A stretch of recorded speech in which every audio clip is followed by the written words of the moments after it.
Okay. Chris will have his going, so he doesn't have to be in the picture. Whatever works. Yeah, it can just be you and I. Okay. So, all right, guys. So this is Scott.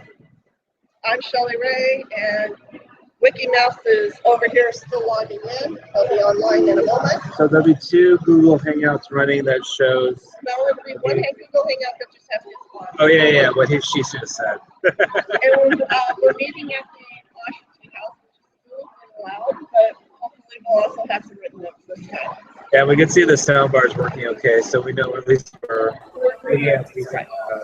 I see you. Yeah. Hello, Chris. There we go.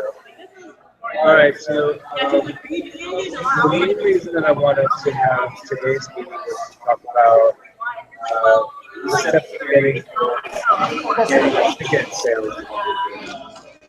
Okay, so we're doing steps to ticket sales. Yeah, so I'm sorry, I'm going to trouble NCB you a little bit just because I want to make sure I get it written down. that's but we need to get that started real soon. Right. What's our goal date for having ticket sales available? ASAP. Okay. We have an actual date going on. Well, I wanted by January 15th. Right now. And then that for the following, it's a good thing to wait a couple of days for something to get out there. But we need Robert to go over the budget with him. We're not actually at 5 yet, so let's wait to get more people here. So for anybody that's going to be watching the video, that's basically what our goal today is, to get definite ticket sales. Also, what I want to be able to do is to start talking about content for the weekend. Okay. And we're actually going to address an issue that we talked about before we went on camera. So we talked about what level of involvement would come from the board. Yeah, what our actual expectations are. And I may start off with a little bit about that. Just to kind of see what you think. I think that's a good idea. Do we have a mission statement yet? There is a mission statement that's posted on this site right now. And that's also something we should talk about for those that we have a website out there that's starting to have all this information on it. Right. And this video will be posted on it as well. Right. Yeah. You usually kill your mind because it's making you go back and forth like crazy. And you're right. It could just do some kind of stroke on someone who's watching it.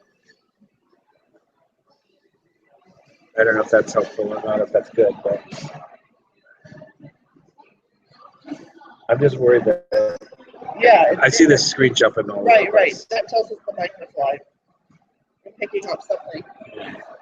So right now we don't have anybody joining us.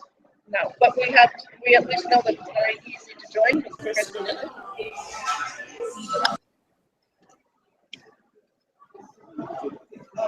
Okay.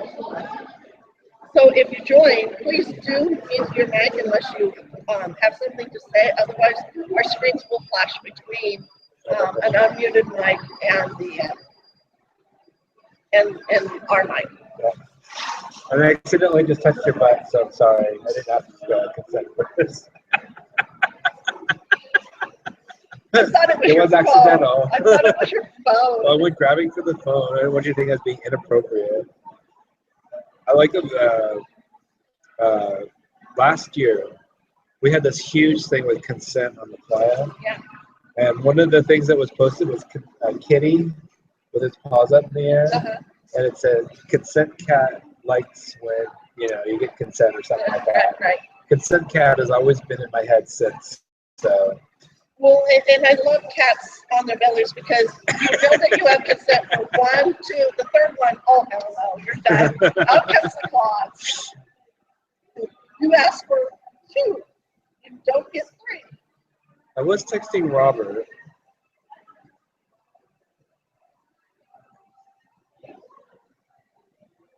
Oh, he said he's on his way.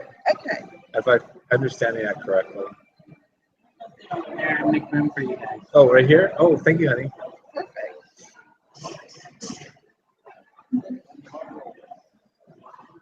Yes.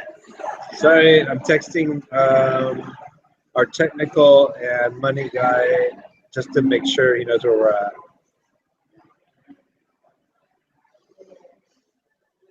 So hopefully, I'm watching the mic's response. It looks like we've got a good sound connection for you guys. So this is all experimental. We apologize. The other ones were not great, but we'll keep experimenting. It's a little difficult to find a place between all of us that can host when we only have 4, 5, 6 of us who come in person.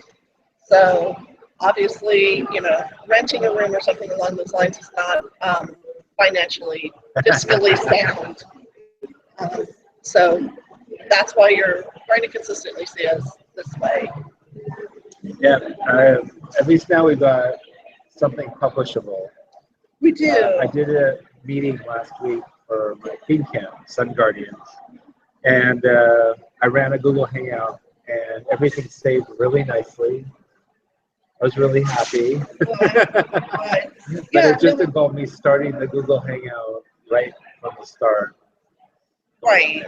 Yeah, and one of the little faux pas we didn't know is that Google Hangouts on air needs to be started from a laptop unless you just do it sort of instantaneously. So that was one of the challenges was I had set up the Google Hangouts, thinking that we could start it from my tablet once we were all there, and that did not take place because there was no start the Hangout button until we opened up the laptop and got to it. Exactly. So that's a learning curve. A little bit of a learning curve. We thought Google Hangouts was we thought Google was a little more techy than they obviously are. Yeah. Oh, we're good now. All right, so it's straight up on 5 o'clock as we sit here, and people might join us, but people can also get caught up on the video portion of this, which will be published on the website and the Facebook group. One of the things I kind of want to start off with was a conversation that we were having before we got started here, and some people might be asking, well, what do you expect? What do you expect from Burning Man organization itself in order to make this event happen? What do you anticipate? Well, this project is a grassroots project. It is a handful of members that want to help camp leaders have resources and a space to converge and share those resources in person. The value is higher when you're someone face to face because what you end up getting is not just this two-dimensional answers that you might just get on a Facebook discussion, but you're getting emotion and you're getting results from a conversation. I mean, the answer to that. You can ask a little more in nuances, more nuances. And so by doing this, we're not expecting anything from the Burning Man organization. In fact, we're kind of offering a gift in a certain way that to the community, and we're also, hoping that they might that we just retain a mutual respect, and that we show them that we are working on something to, have a positive impact on our community overall, without expectation, it's a gift, an unconditional gift. Right, but as part of that, because of having to find space that will hold everyone making sure that the speakers have an actual address to go to and all of the things that take place to build that. There will, in the end, be a fee for the registrants. And it's really, it's self-reliant. It's the registrants providing their own seat. And they're, so that there's a roof over and a place for us all to actually come together. Yeah, and wherever that ends up being, we'll announce that when we get to that point. But right. Right now, my plan of action on this project is to handle everything in chunks. We're going to take steps. Yeah, like we're planning dinner tonight. We're not planning dinner for the rest of the week, but we're just planning dinner for tonight, and then we'll go to the market and get stuff for dinner tomorrow night. Right. So, we're planning this pretty much the same way that you would plan a thing. Yeah, we're doing it one step at a time. Don't jump too far ahead of yourself. So right now, I know that the other one that you really wanted to focus on today was steps to the ticket sale. Yes. So that's kind of our fight right now, is that we were hoping ticket sales will already be online, and they haven't quite made it there. January 16th that was published was kind of an arbitrary date. It was a goal. Yeah. But January 16th also falls on a holiday weekend, which makes it a little bit on the illogical side to expect a release on that date. Ticket sales should actually be published within the next week or so. Once we get a few more numbers put together from our financial side, and we get a little bit more insight into where we're going with the overall production. And I think we're on a good track for that, to be honest with you, because we have some really good people that are already engaged and wanting to see something like this come to life. And we welcome more people coming into the door. Yeah. Absolutely. Yeah, we're like people like Scott McNeil, Michael Cooper from Comfort and Joy, Scott McNeil from East Bay Burners, maybe some people from Red Lightning and stuff like that. We'll get. We'd love to have somebody from AEZ if there's anybody out there listening. Yes, I want AEZ on this really bad. And then Earth Guardians. It would be wonderful to have one or two Earth Guardians if there's any Earth Guardians out there. We really could use you, because obviously a big part of the experience of Burning Man is the Leave No Trace. And now, of course, as things have gone along, we're looking more and more at smaller footprints. So Leave No Trace, small footprints, and that's Earth Guardian's specialty. So on the way to ticket sales, it's just we just got to fill in a few holes on our side. And then we'll start putting that out there, because we basically have a budget figured out, but I just need to touch base with Robert, who's managing our accounting, Robert Hafner. And it's a realistic budget. It's not exorbitant. It's a very realistic budget. Yeah, and all of our break-even points are really good too, and that's for anybody that really cares about that stuff. Any type of money no one's going to make any money from this. No, it's a break-even point. Yeah, specifically intentionally. And we know that we might have to pay some speakers' fees. We know we have to pay venue fees. We know we have to pay for food. We got the basic stuff all figured out. And whatever the rate is that we end up charging will be enough to cover that. And whatever extra will go strictly to next year's event. Is what we decided. Yeah. If there isn't, then we'll be within the community. Within the community. However that works. Yeah.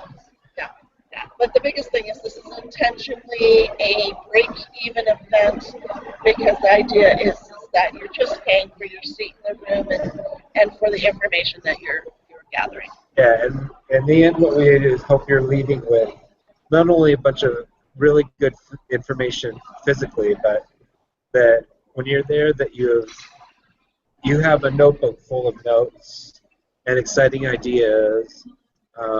And you've gotten to brainstorm. That's another thing. These resources, we hope that you'll actually be reaching out to them and asking questions. And if it's a big enough question where there's enough people, we'll work with the speakers to actually create an online like this, a Google Hangouts on air, so that we can push that information out to a wider audience of the registered users. Yeah, and then we're also going to talk to you a little bit more at the end of our meeting about some new tangible resources that we're putting out there for everybody anyways.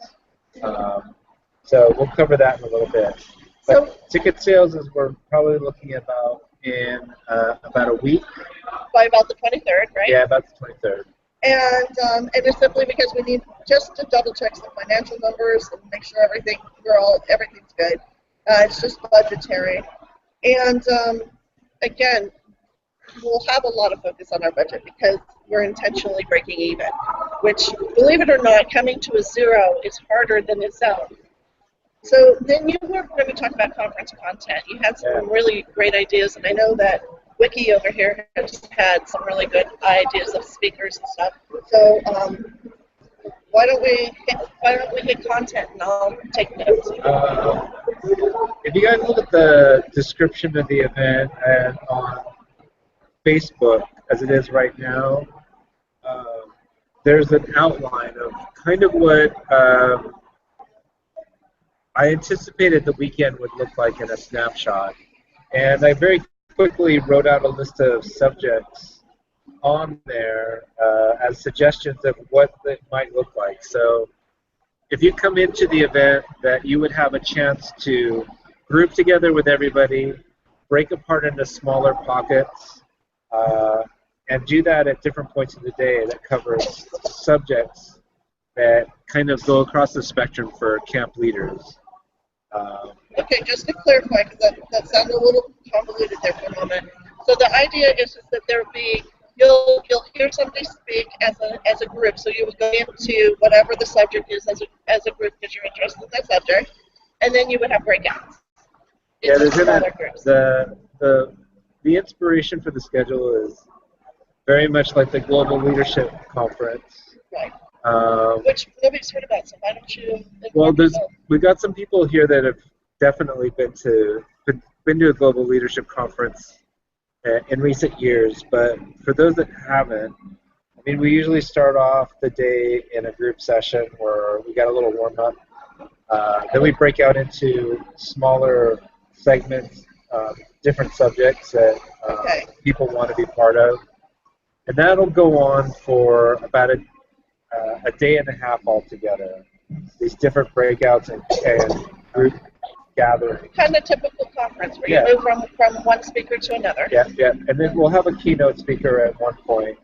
Okay. But I think one of the things that's going to make this a big win for a lot of people is Sunday's programming.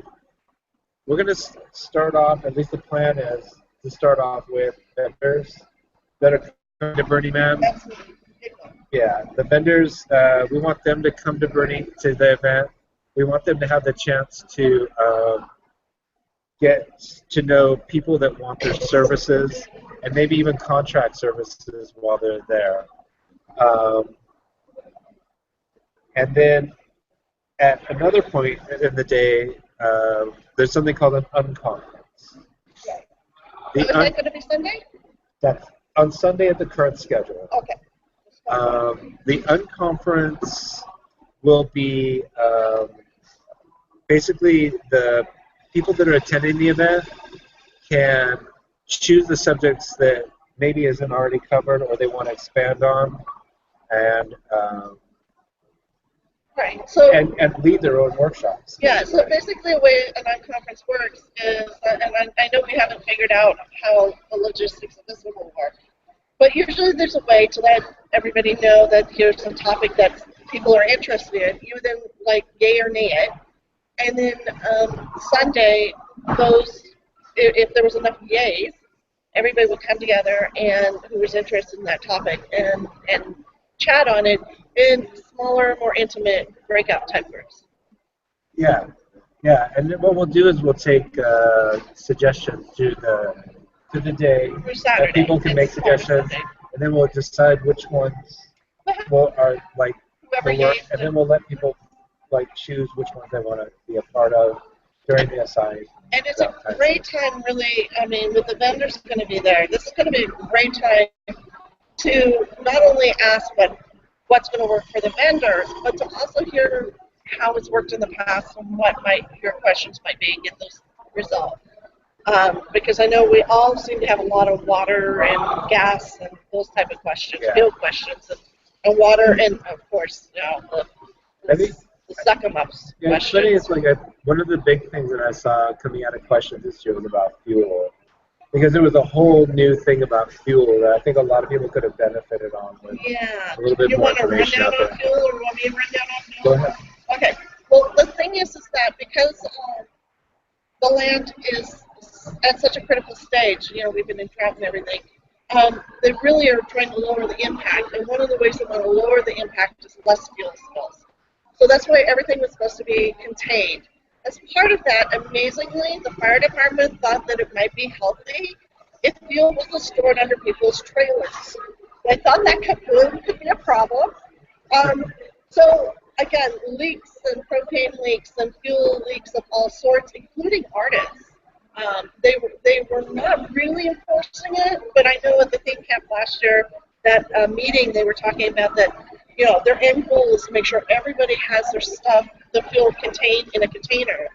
And they just had these plastic things that you would normally slide under a leaking car, and they had little wraparound edges on them, and you just put your containers in there. So if they did leak, it's not on the flyer. And somebody said they were $5.99 a piece, and as far as I can tell, for $5.99, you ought to have a leak. Huh? Yeah, a kiddie pool would work great. This is a good example of something conversation that could take place at a conference. Absolutely. Besides having fuel depots and camps that are safely secured and all that stuff, there's also the story of fuel available on the playa. There is. Because there was a new resource, I guess, this year that would have been really helpful for a lot of, I think a lot of our cars knew about it already, but there were other resources. Yeah. It's not picking you up at all. You're like, No. It's not. It's not. Yeah, we can see the green light on it. That's why I was like, we can't hear you. So is there a Wi-Fi? What was it? Darn good tea. Okay, well, what I was saying was that that basically the fuel situation was changing up until about a week before burn.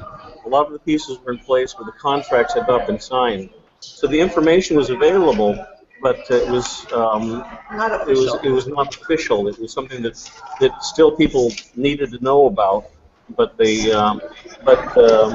essentially there were not that many avenues to get the information out to the people that needed it the most. And this is the kind of information we need to have in people's hands before they arrive on the flight, because once you get there, it's too hard to find out anything. Well, And then all again, this goes to kind of content that we would need to have right. within the conference, and we would eventually have that full schedule out there. Once we also get out, we have people that have stepped up to take on certain roles. I think you were working mostly with vendor. Was that the speakers? Well, I'm trying to have a list of vendors already, and that's ready to go. And the list of speakers I was getting to look at that today, just trying to figure out who has been writing and talking about these various subjects in a significant I got you. way. So that there's some names that sort of like, say, would you like to come? What would you like to speak on? Awesome. So try and get something to sort of like come out of that. Okay. And then you were going to take on something with the vendors, or did that guy get in touch with you that said he wanted to take over or be a part of that? But basically, just wanted to make sure that everything that's on the website that is talking about the event is pretty much the way it's going to be for the next couple of weeks. So I can start to say, this is what we're doing. Yeah. And then I can just fire off a bunch of emails tomorrow to the vendors, certainly, and like talk to you, talk to somebody else about who we should contact for speakers, and get those emails off. If not tomorrow, then the next couple of days. Okay. Also, do me a favor and check your inbox for maybe somebody that for in your Facebook inbox. I think somebody might have sent you a message request. I asked him to touch base. Yeah, I just asked him to reach out to you to talk about. I think his name was Zach, and I think I asked him to talk to you about. It should be. You have to probably go to your messages folder. Okay, there. Oh, okay. Message route. Yeah. So one of the neat things too, I know that we just touched on it, but I really want to get this message out. Is one of the things that happens with Burning Man on plan is it's impossible for the vendors to create contracts on plan. They don't. We are supposed to be decommodified, so obviously we are supposed to be exchanging funds. And because they don't have the ability to verify everything and swipe cards and do all of those things because we're pretty Wi-Fi less, the contracts need to be done ahead of time. So that's a really important step for newbies to know is that contracts for these vendors needs to happen ahead of time, and that's why Sunday's conference is going to be so important and why we're such a focus on vendors for really in 3/4 of a day. Yeah. Is because you have to have those contracts in place before you apply, and then you have to double check them before you leave. So, like Chris was saying, the overall schedule for the content is going to stay the way that it's posted for now, and there'll be adjustments when we make a formal announcement for that. If you guys have not seen that on the Facebook page, I'm going to give you another resource where it's also published outside of Facebook when we finish talking. What's our next item on the agenda? You're pretty much done, Ted. We covered it all. We had steps to ticket sales, which we kind of put on the back burner for a We moment. have Robert here now, and I wanted to talk about just budget versus sale price for tickets. Do you have a mic on with you? Or? Can people hear me through this one? Yeah. Get you in. Here, I'm swiveling. All right, so well, let me just collect my thoughts for a second. Getting here is fun. So as far as the budget is concerned, I do have what I think is a pretty solid preliminary budget, but it is all dependent on the venue stuff. And honestly, at this point, I think the venue is kind of the most urgent thing we need to solve because, as it stands, we don't have one, right? Right. As it stands. Now, Scott and I have, 12 of them that we've listed as being potential possibilities. We have a list of possibilities. Yeah. But I don't think we should sell tickets or even reach out to speakers until we've got the venue laid down, because if that falls through, then so does the whole conference pretty much, unless we start rescheduling and moving stuff around. Or unless we go virtual. We can always... Okay. Yeah, but we're not going to pay money for a virtual conference, and we're all talking about ticket sales, right? Let's do that. Yeah, let's dial it back and let's just talk about tickets right now. I mean, I understand your concern, but I don't want to go down that road right now. As long as we still go down at this meeting, I'm okay. Yeah. Well, once we have a venue. So, if we want to get this by the 23rd. Okay, so as far as budget is concerned right now, so what are we looking at for the possibility of ticket prices right now? So the ticket prices that I have set up are, hold on, let me just make sure I remember. The max ticket price is $80. With there being kind of like a cheaper discounts the earlier you buy tickets.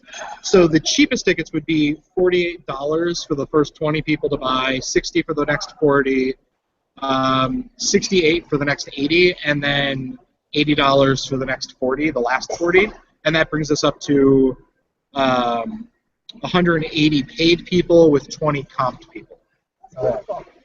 And then I think it's also important to make sure that we're talking about, when you say comp, I'm not sure if we're including scholarships or people that have difficulty paying also included in that. So comped is just my umbrella term for anybody we comp, and obviously... Anybody whose ticket is given to them or discounted.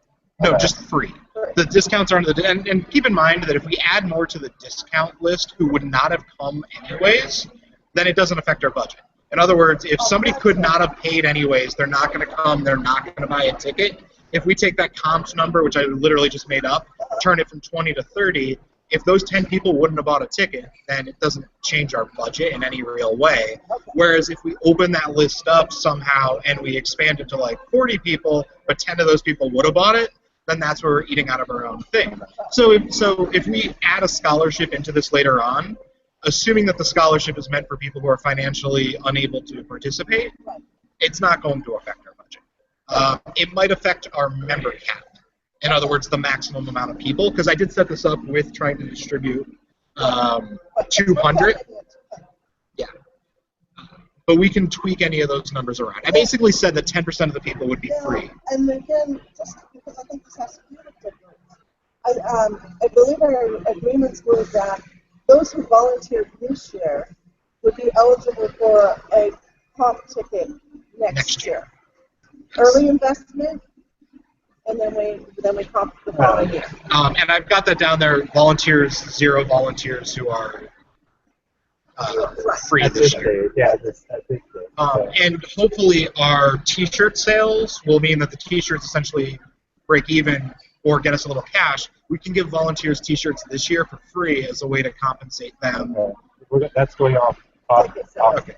ticket sales right now. And yeah, okay. So, do you have anything else to report before I move this Can you around? just once again go down the price structure for the early? Well, I could just post this on the Facebook group. It is a spreadsheet that is available if you just want to. Can you post it as a PDF instead of as an Excel? It's Google Drive. I'd rather not Okay. have people change things. I'd rather do It's read-only. No, he can make those settings. So, And I can also just send it to the. okay. I can also send it to the chat really quick if you just want. Oh yeah, post it quickly into the tab. But I think early entry at $48 for a weekend event is fantastic. That's Yeah, and that is the cheapest. And I've also added in how much it would cost if we did the ticket fly thing. Uh-huh. So, or not ticket fly, sorry. Eventbrite. Eventbrite is going to cost us almost $900 out of the whole thing, which actually isn't too bad. And it means our income, instead of being the $12,000, is closer to $11,000. But that still puts us, assuming all of my numbers actually work out, as having over $2,000 buffer in our numbers. So, Assuming. yes. Assuming. Okay. So that's the road to tickets. Kind of. Will we have any tickets at the door? In there that would have, well, basically the highest price is the door price, and I said we could expect maybe 40 people to show up at the door. You always get people at the door. Right. We'll always get people at the door for sure. Right. I just wanted to kind of stick that in the notes. Okay. All right. And then what was our next subject on that? We had the conference content, which I think we've gone over Okay. pretty well. I wanted to jump back because Robert was here. He missed the top, but I figured anybody that missed the top of it could get an update by watching the video afterwards. Well, I wouldn't want to start on we can time. do a quick recap. And then, So we talked about the conference content and how it's mimicking the Global Leadership Conference. It's inspired by that. And then we talked about what the Burning Man organization expectations might be, and the fact that we don't have any expectations from them, but this is a gift to the community that a group of us is doing to really assist theme camp leaders, and really has nothing to do with the organization except for being mutually respectful and trying to work as a team. And then Terry posted something actually today, which I thought was interesting. Like, there's an email address to ask about official resources for Burning Man. He posted it on the theme camp organizer discussion board. So I think that's important for people to know.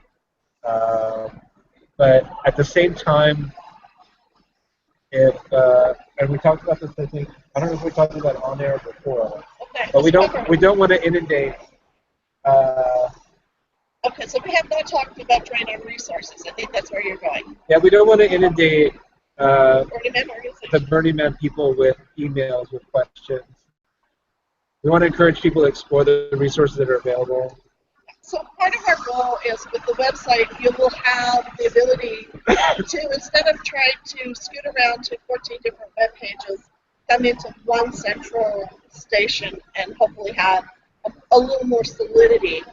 And part of our dedication to the community is our agreements that we will update as fast as the information becomes available to be updated from the organization. Because the organization does have a limited resources. Most of the people who are permanent employees only work from May to November. And during that time, they have to put on a 70,000 person event.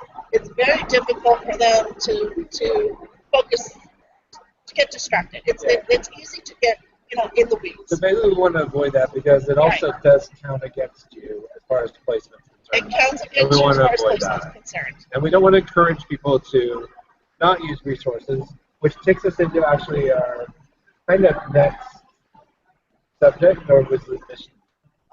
Well, we talked about mission statement and the Let's jump website. into the website part. I think we should, because part of this is, I think an important thing is that. Exactly. So we're starting to build a great resource, and I think I'll let Chris expand on that a little bit too.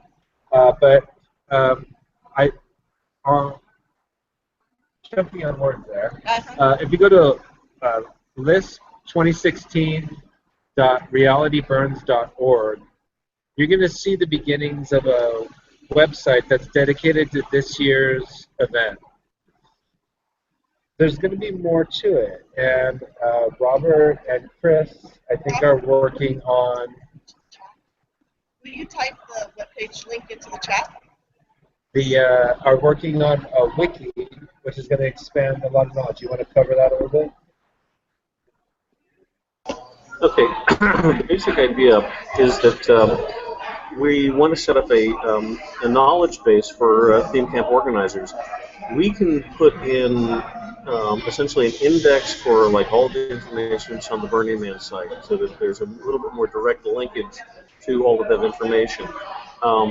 Starting from that, we can start to write articles which sort of fill in the gaps that aren't necessarily there, covering those areas which are very specifically of interest to theme camp organizers.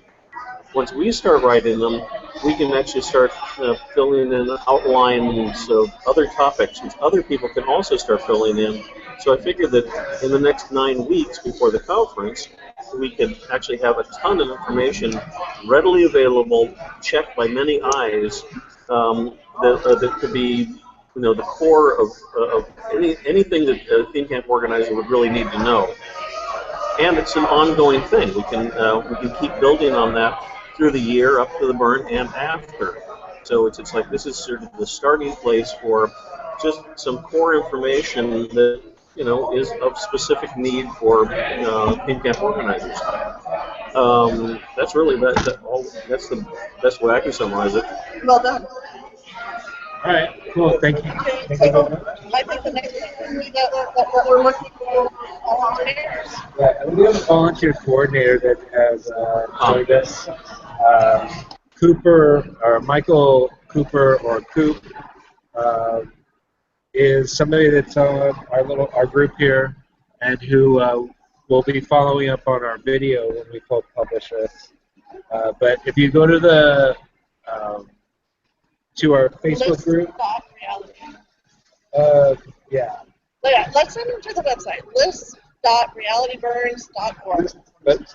LISP2016.realityburns.org.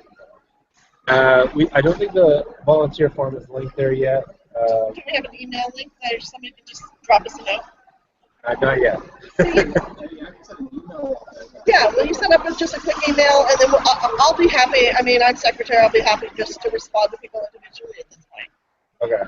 And until Coop and Robert can coordinate, I'll be the go-between. Yeah, but for now, the website, just between the Facebook group, we're staying off of the organizer page. Absolutely. but the Facebook group and the website are going to be the principal resources for finding out what's going on. Well, and I think we have to start pushing out through Google Plus, or G Plus. I'm seeing just a huge amount. I mean, I've got 500 people in my Burning Man group. You've got over 500 people in your Burning Man group. I think we need to use our Google Plus a little bit to push this out a little bit more to make sure that as much of the community knows it's available as possible, because it's very hard to be a new camp, and especially if you've never been a camp leader. It's very difficult. Yeah, I remember my first year. Yeah. I applied for placement like the first time I had the idea for Sun Guardians, and I got turned down. Oh, And I was like, okay, heartbreaking.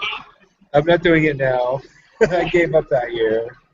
And then the next year, I'm like, no, I'm doing this. And I'd be damned for placement. I did it on my own. So I did it. So the next year, I did it with placement. And I'm like, okay. And reality is, let's get reality in here. The first year, you may not get placed. I mean, Yeah. But you've got a better chance the second year because you've already applied and they know who you are, and they will potentially at least check in, or you can check in with them. I ran the numbers. They placed more than 95%.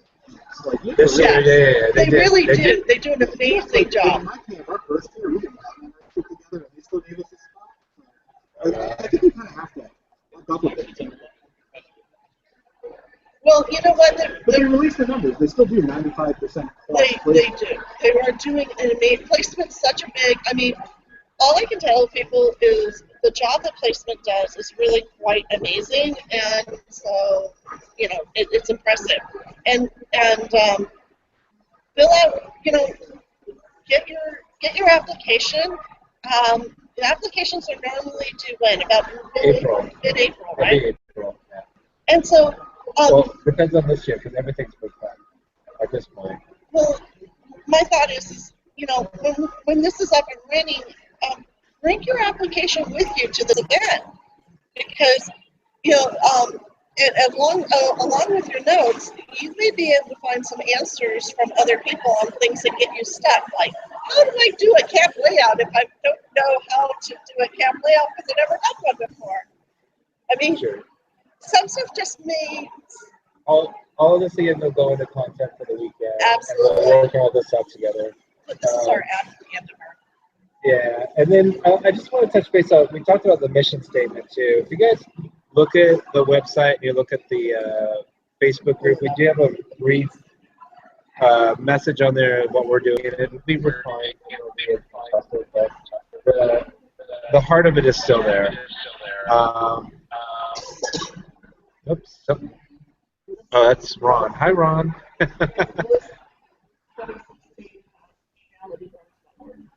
All right. So, if anybody's curious or is not sure what we're doing, then the information is out there.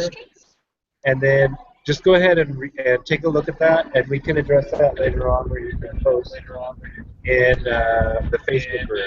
Does anybody have any questions? Well, we got Ron. Mission statement is quotes. Is it a quote from something, or is it Oh, that's the one we're trying to. No, it's not a quote or something else. It's just what I wrote. Okay, can you hear him? Ron, are you trying to say something? No. Okay. It's your. Can you put your screen on mute then? Ron? Yeah, if you could mute your mic, that would be great. Okay, so actually, I think we should wrap this up. Everything unless there's a question. If anybody has any questions, there'll be a chance to address those on the Facebook page. And we're going to post this video on there, so anybody who missed it can see it. We do have room for more people to participate and get involved. The lead people that are working on the volunteer, vendors, speakers, could really use help from the people that are out there. This is going to be a community effort, and a community effort is we all just kind of jump in. We all help out. And in case you're seeing this and don't know where the Facebook page is under, it's under LISP Leadership in Silly Places. So just in case, I know quite a few people that I know caught on to check out the video, and I want to make sure that if they'd like to join the Facebook page, just send us a request. We've just put it closed just because we don't want to annoy all of our being friends. And there is a link on the Theme Camp organizer page Facebook for page this. as well. So, But if you're not part of that group, give us a shout and we'll direct you towards it too. all right, guys. Thank you, everyone, for listening in. If you did, and I look forward to hopefully doing more fantastic things with y'all. Take care.